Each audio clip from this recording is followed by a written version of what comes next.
ایاز بن safe الدین ایک روز عصر کے بعد اپنے حویلی کے دروازے پر دستک دے رہا تھا۔ تھوڑی دیر بعد دروازہ کھلا۔ دروازہ کھولنے والا ایاز بن سیف الدین کا دادا نظام الدین تھا۔ حویلی کے دروازے پر ایاز کو اپنے گھوڑے کی واگ پکڑے دیکھ کر نظام الدین خوشی سے کھل اٹھا۔ پورا دروازہ اس نے کھول دیا۔ ایاز اندر داخل ہوا۔ گھوڑے کی واگ اس نے چھوڑ دی اور پہلے اپنے دادا سے گلے ملا، پھر دروازہ اندر بند کر کے اسے اندر سے زنجیر لگائی۔ جو ہی اس نے دروازہ بند کیا اور زنجیر لگائی، حویلی کے سکونتی حصے سے ایک ساتھ توزین اور رفادہ دونوں بھاگتی ہوں باہر آئی تھی۔ ان کی پیچھے پیچھے توزین کی ماں اور رفادہ خالہ بروزہ بھی تھی۔ تینوں نے پہلے ایاز کو خوش آمدید کہا، پھر توزین نے ہاتھ آگے بڑھا کر ایاز سے اس کی گھوڑے کی واگ لینا چاہی۔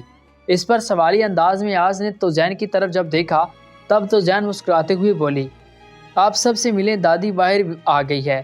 اتنی دیر تک میں آپ کے گھوڑے کو استبل میں بھجا کر باندھ دیتی ہوں، اس کے دانا چارہ پانی کے انتظام کرتی ہوں۔ اتنی دیر تک رفادہ بھی آ گئی۔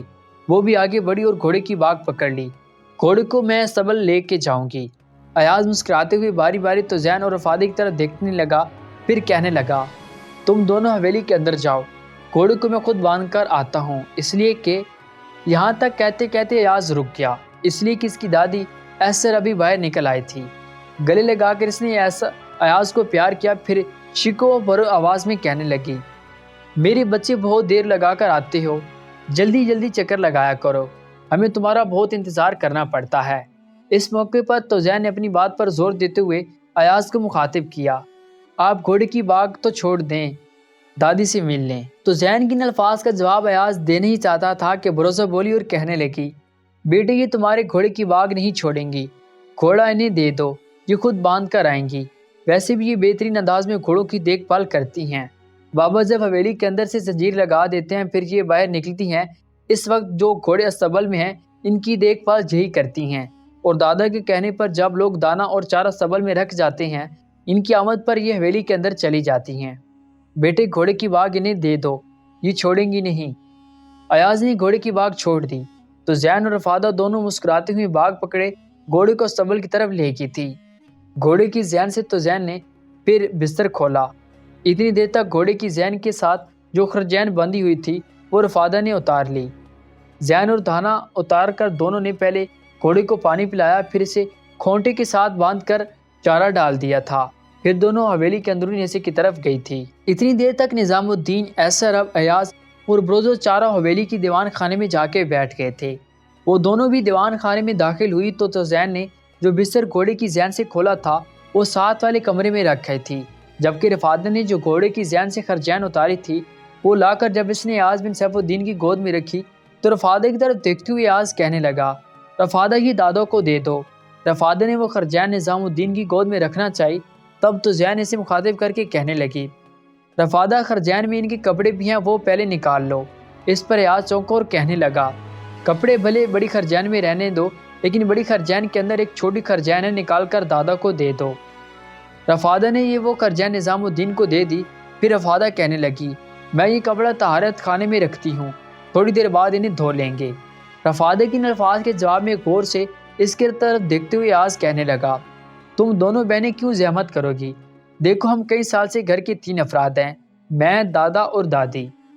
دادی کبھی کبھار گھر کا سارا کام کر لیتی تھی، لیکن اب چونکہ بوڑھی ہو چکی ہیں اور گزشتہ کئی ماہ سے کام نہیں ہوتا، لہٰذا میں خود اپنی دادا دادی کے کپڑے دھو لیا کرتا تھا۔ اب میں ایسی چیزوں اور ایسے کام کرنے کا عادی ہو چکا ہوں، مجھے سکون بھی اس وقت ملتا ہے جب میں اپنے کپڑے خود دھوتا ہوں۔ اس پر تو زین نے تیز نگاہوں سے اس کی طرف دیکھا، پھر کہنے لگی، اس وقت اور بات تھی، اس لیے کہ اس وقت گھر کے 3 افراد تھے جن میں سے 2 یعنی دادا اور دادی سے کام نہیں لیا جا سکتا تھا، اس بنا پر کام کرنا آپ کی مجبوری تھی، لیکن اب اس گھر میں 6 افراد ہیں اور اتنے افراد کے ہوتے ہوئے اگر یہ کام اب آپ کریں تو میں سمجھتی ہوں مجھے تو زین اور رفادہ تینوں بہنوں پر لعنت ہے۔ تو زین کی یہ الفاظ سن کر سب کھلکھلا کر ہنس دیے تھے۔ پھر دادا کی طرف دیکھتے ہوئے ایاز کہنے لگا، دادا میں کافی دیر سے آیا ہوں، دوپہر کے وقت شہر میں داخل ہوا تھا۔ اس پر تو زین جھٹ سے بولی اور کہنے لگی، اگر آپ دوپہر کے شہر میں داخل ہوئے ہو تو پھر آپ کہاں رہے؟ حویلی میں تو عصر کے بعد آئے ہیں۔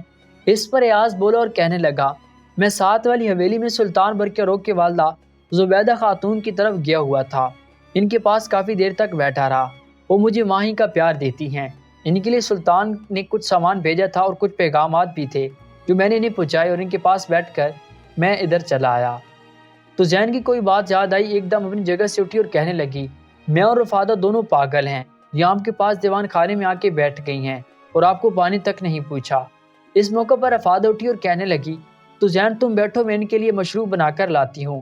جواب میں آج رفادہ کی طرف دیکھتے ہوئے کہنے لگا، تم بھی بیٹھی رہو، زحمت کرنے کی کوئی ضرورت نہیں، اس لیے کہ میں زبیدہ کی ہاں سے مشروب پی کر آیا ہوں، فکر مند ہونے کی ضرورت نہیں۔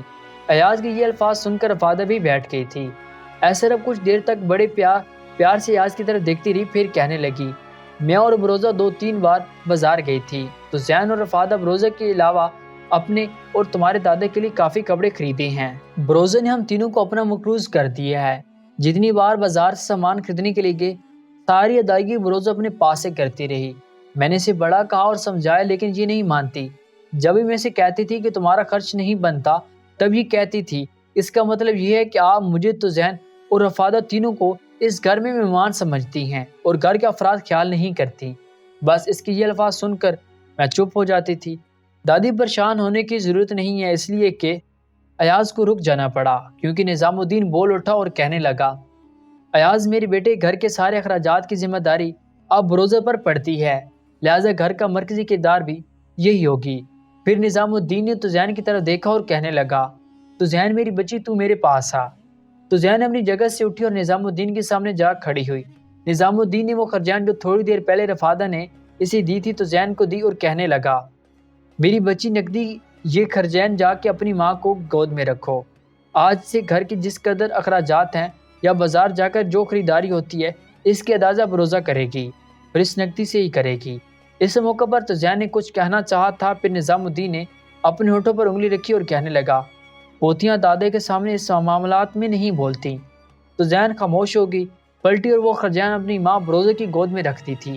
اس موقع پر بروزہ نے نظام الدین کی طرف دیکھا، پھر کہنا شروع کیا تھا، بابا بات یہ ہے کہ نظام الدین نے اسے بولنے نہ دیا، کہنے لگا، بات کچھ بھی نہیں میری بیٹی، اگر تم نے یہ خرجین قبول نہ کی اور آئندہ ہر کام کے لیے اسے نقدی میں سے خرچ نہ کیا، تو میں اور ایسا رب دونوں یہ سمجھے گے کہ تم تینوں اپنے آپ کو اس گھر کے افراد نہیں بلکہ مہمان خیال کرتی ہو۔ نظام الدین کے ان الفاظ پر بروزہ چونک پڑی تھی اور چرمی خرجین لے کر اس نے اپنے پاس رکھ لی تھی۔ اس موقع پر تزین اپنے منہ اپنی ماں بروزہ کے کان کے قریب لے گئی اور کہنے لگی، اماں آج ایاز آئے ہیں، ان کی آمد پر گھر میں دعوت کا سماں ہونا چاہیے۔ تزین کے اس موقع پر ایاز، نظام الدین اور ایسا رب غور سے دیکھ رہے تھے، یہاں تک کہ ایسا رب نے بروزہ کو مخاطب کیا، کیا کہتی ہے تزین؟ بروزہ مسکرا دی اور کہنے لگی، کہتی ہے آج ایاز کافی ہفتوں کے بعد آئے ہیں، لہٰذا گھر میں دعوت کا سماں ہونا چاہیے۔ بروزہ جب خاموش ہوئی، اپنی جگہ پر اچھلنے کے انداز میں رفادہ بول اٹھی، بالکل دعوت کا سماں ہونا چاہیے، موقع ہی ایسا ہے۔ نظام الدین اور ایسا نب بھی اس سے اتفاق کیا تھا۔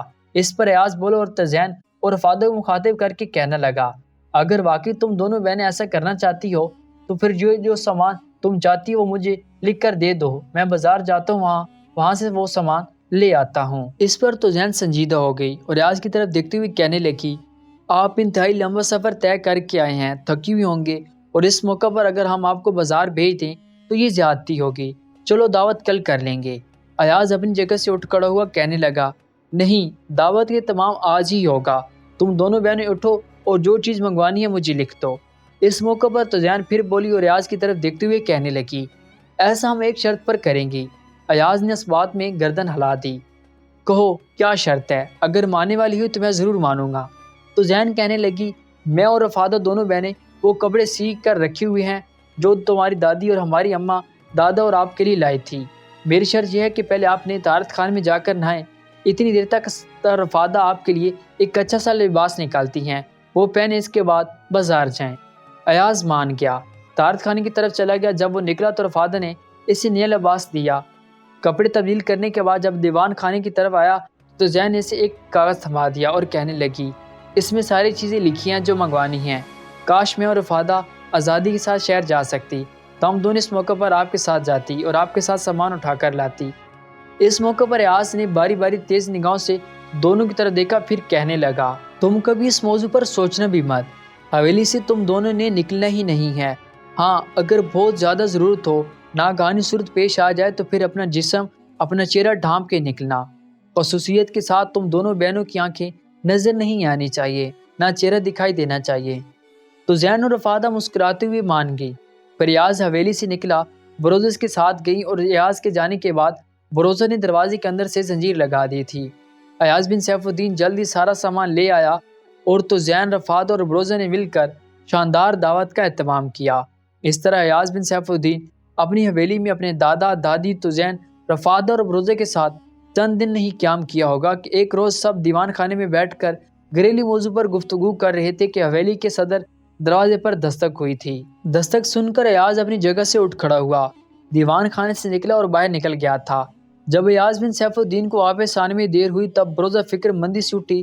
جب وہ دیوان خانے سے نکل کر باہر راہداری میں آئی تو اس نے دیکھا ایاز بن سیف الدین دروازے کا پٹ آدھا کھولے کسی سے گفتگو کر رہا تھا۔ لہٰذا بروزہ واپس دیوان خانے میں آئی اور ایاز کے دادا نظام الدین اور دادی اسرا کو مخاطب کر کے کہنے لگی، ایاز دروازے پر کھڑا کسی سے گفتگو کر رہا ہے، شاید اس کو کوئی جاننے والا ہوگا۔ اس پر نظام الدین اور اسرا دونوں مطمئن ہو گئے تھے۔ تھوڑی دیر بعد ایاز بن سیف الدین دیوان خانے میں داخل ہوا۔ اس کے داخل ہوتے ہی بڑی فکر مندی میں اس کے دادا نظام الدین نے اس سے مخاطب کیا، بیٹے دستک دینے والا کون تھا جس کے ساتھ تم دروازے پر کھڑے ہو کر باتیں کرنے لگے تھے؟ اس پر ایاز بن سیف الدین کہنے لگا، دادا سلطان برقرار کی طرف سے دورکار آئے ہیں، خراسان میں بغاوت ہو گئی ہے اور سلطان نے مجھے بالفور طلب کر لیا ہے۔ سلطان خود بھی اپنے لشکر کے ساتھ خراسان کی طرف کوچ کر چکا ہے، لہٰذا تھوڑی دیر تک میں یہاں سے کوچ کر جاؤں گا۔ ایاز بن سیف الدین کے لیے نظام الدین اور اسرا دونوں فکر مند ہو گئے تھے، یہاں تک کہ ایاز کی دادی اسرا بولی اور فکر گیر سی آواز میں کہنے لگی، بیٹے خراسان کے کن علاقوں میں بغاوت ہوئی ہے؟ بغاوت کرنے والا کون ہے؟ تم اب یہاں سے کدھر کا رخ کرو گے؟ اس پر ایاز بولا اور کہنے لگا، دادی سلطان برقرار پہلے ہی خراسان میں داخل ہو چکا ہے، سنجر بھی وہی ہے، اس لیے کہ ابھی چند ہفتے پہلے ہی خراسان کے حاکم کی حیثیت سے اس کا تقرر ہوا ہے، ابھی تک حالات کو اپنی گرفت میں کرنے کی کوشش میں لگا ہوا ہے۔ بہرحال سلطان برقرار ایک رشتہ دار اور قرابت دار ہے، نام اس کا محمود بن سلیمان ہے، اس نے خراسان میں بغاوت کی ہے اور ایک بہت بڑا لشکر بھی اس نے تیار کر لیا ہے۔ آنے والے ہر کارے یہ بھی کہہ رہے ہیں کہ خوارزم کے عامل اور سپہ سالار اکنجی کو بھی اس بغاوت کی خبر ہو چکی اور وہ بھی اس بغاوت کو فروغ کرنے کے لیے سلطان برقرار سے جا ملنے کے لیے کوچ کر چکا ہے۔ ایاز کی اس گفتگو کی اس کی دادی مطمئن ہو گئی تھی۔ کچھ دیر خاموش رہی، پھر کہنے لگی، بیٹو میں اٹھوں یا تو اپنی تیاری کر لے گا؟ جواب میں ایاز بولا اور کہنے لگا، دادی کیا ماضی میں کبھی آپ کو زحمت دی ہے کہ آپ میری تیاری کریں؟ اگر آپ میرا کوئی کام کریں تو میں سمجھوں گا میں گناہ گار ہوں۔ آپ دادی نہیں ماں بھی ہیں۔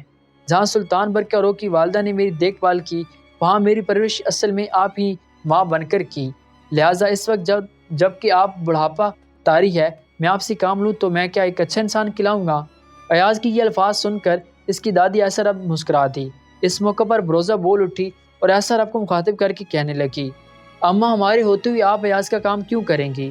میں خود اٹھتی ہوں اور اس کی تیاری کا سارا سامان کرتی ہوں۔ بروزہ کے ان الفاظ پر حسین اور خوبصورت تزین کے چہرے پر مسکراہٹ نمودار ہوئی، پھر وہ اپنی ماں بروزہ کی طرف دیکھتے ہوئے کہنے لگی، اماں میری اور رفادہ کے ہوتے ہوئے آپ کام کریں تو کیا ہمارے لیے لعنت والا معاملہ نہیں ہے؟ دادا دادی آپ تینوں بیٹھے رہیں، ان کی تیاری ہم اور رفادہ خود کرتی ہیں۔